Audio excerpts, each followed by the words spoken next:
Thank you very much. I appreciate the chance to be here, and I remember that conversation well, Mika, and glad that I've been able to turn the passion project into something a little bit more.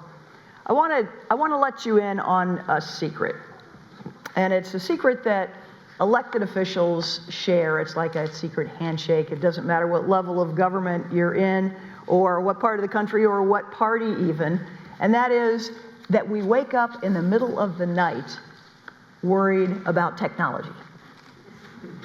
It's true. You laugh, but it's true, because nowadays your website is the front door of your office. If it doesn't work, you're not doing your job. It's almost like in the past when the mayor can't get the snow plowed in the middle of the snowstorm. Like, it's a very obvious failure of your ability to do your job. And when I was Secretary of State, there was nothing that had me sleep less and wake up in the middle of the night more than the rollout of some new website or technology. Because the fact is, I didn't know much about it. And that's pretty normal for people in elected office. And so when I was running for office, I talked a lot about using technology more and being more efficient, because politicians love to talk about that, right? But the first day I walked into the office, I knew I had a challenge on my hands, because there were more people opening envelopes and depositing checks for folks who wanted to start a business than we had in our IT department. So we had a lot of work to do. And we set about doing that and had a lot of great successes, but even when they were successful, it was a stress because they were over budget or over time, or sometimes just didn't work at all. I was reminded of that the other day. One of my new colleagues at 18F, who used to be at the New York Times, and he met me for the first time, and he said, "Oh yeah, Carnahan, you were Secretary of State in Missouri. I remember when your website failed on election night in 2012. And I'm like, 4 years later, you're still telling me about this? Well, it turns out, when you talk to other folks in office, they have the same experience. This is not a unique thing, because technology is just so ubiquitous in everything we do. So the most maddening part for all of us is that it doesn't have to be that way. We know that, right? Because in our daily lives, it's all getting better. It's all changing fast, it's cheaper, it's better, but in government, it's still just kind of a mess. So it became a passion project of mine after leaving office, to figure out how to do these things better. How to get digital services that served people the way they needed it, did it in a cheaper way, did it faster, and with a lot less risk.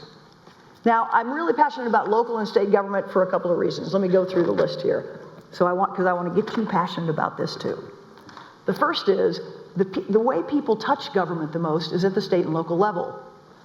If you think about it in your life, that's probably the case as well. But Pew did a study about this and found that 65% of the people went online last year to look at a website or get some information or get a service out of government. Of those, 2/3 went to local and state government websites, okay? Fact number one. Fact number two, there are 50 states.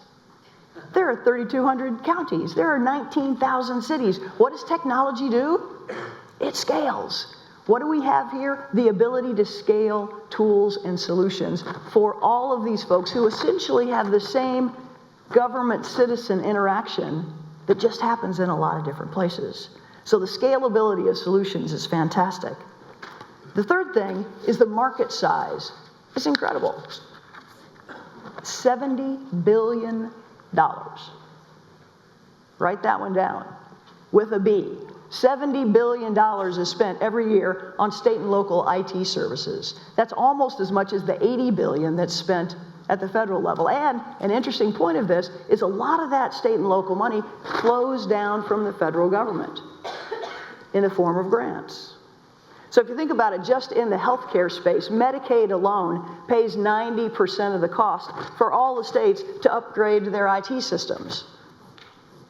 Every year, that's $5 billion just for the operation and maintenance of those systems. It is a huge, huge marketplace.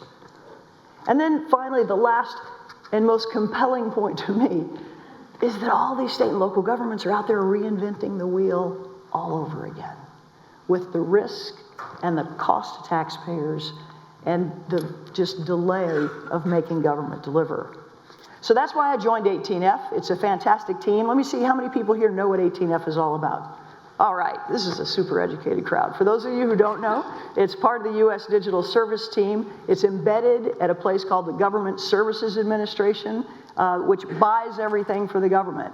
The whole mantra of what we do is the delivery is the strategy. It should be written up here. Hold on a minute, I have a slide.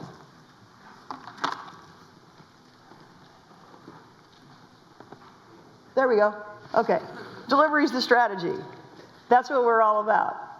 And what we do is not even particularly innovative, except that we're doing it in government, right? We're doing agile work. We're doing user-centered design. We're focused on modular procurement.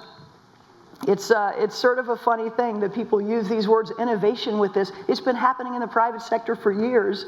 In government, it's just a new development. We think about small contracts in particular because we know those are less risky. Now, the state and local work that we do kind of falls into two buckets. The first is stuff that's really easy to use right now.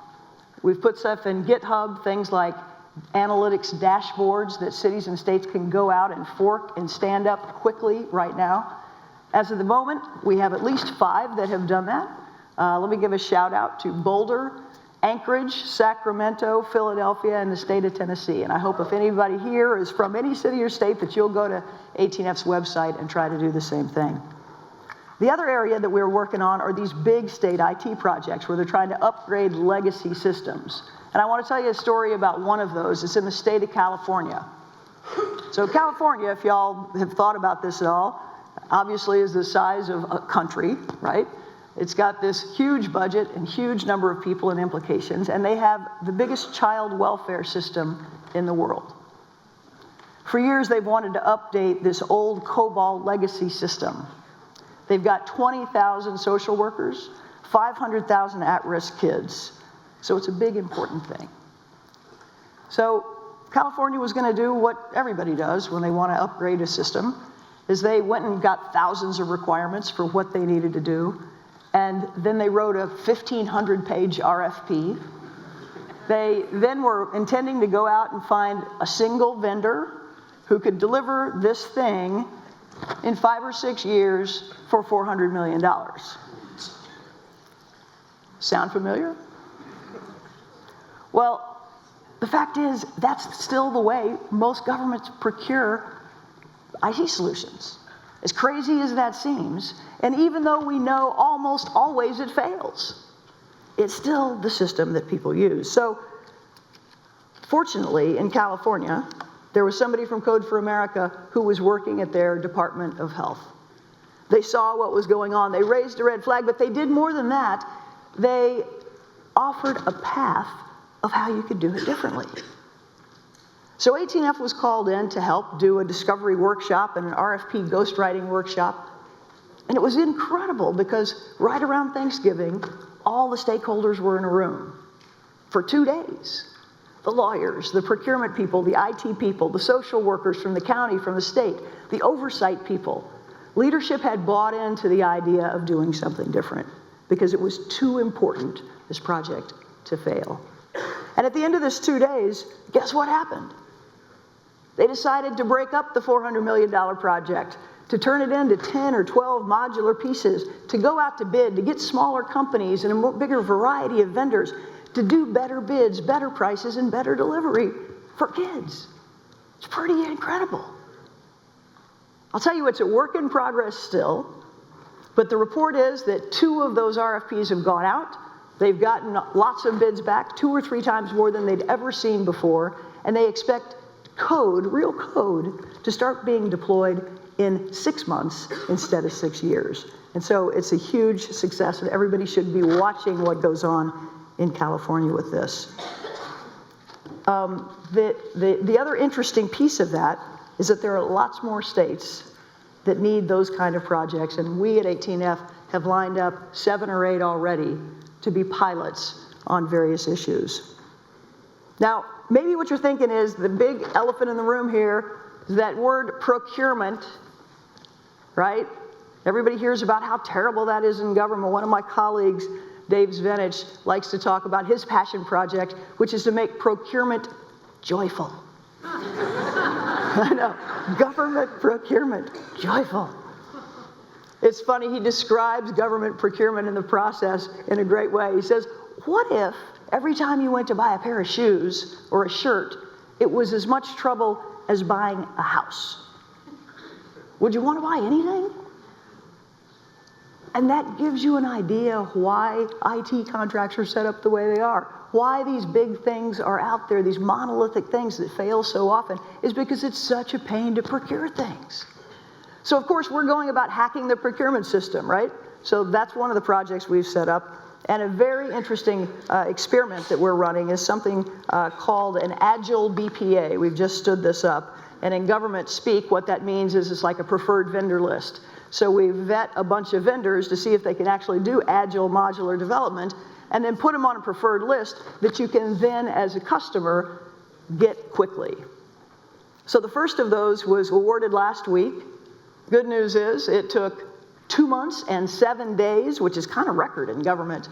For us, that seems like too long, and we want to get it cut by at least 50% for the next round of these. But the super exciting news is that other states and cities are emulating this and standing up their own agile, pre-vetted lists. It's a sea change in how procurement could happen for IT projects in government. And while that seems kind of wonky and nerdy to talk about, if you can change that, you can change the system. You can change the impact on people. And you can change people's lives. So, it's sort of funny. I'm not in elected office anymore, but I still wake up in the middle of the night thinking about technology.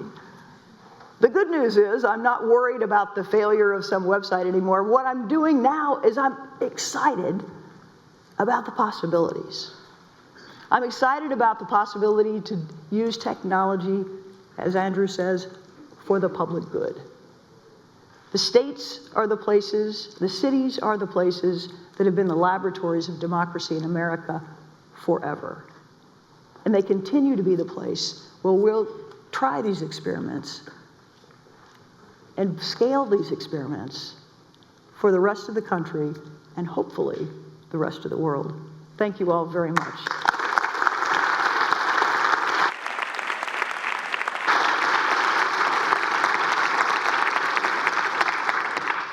I put my website on here, my email. There it is. So if anybody wakes up in the middle of the night, send me a note.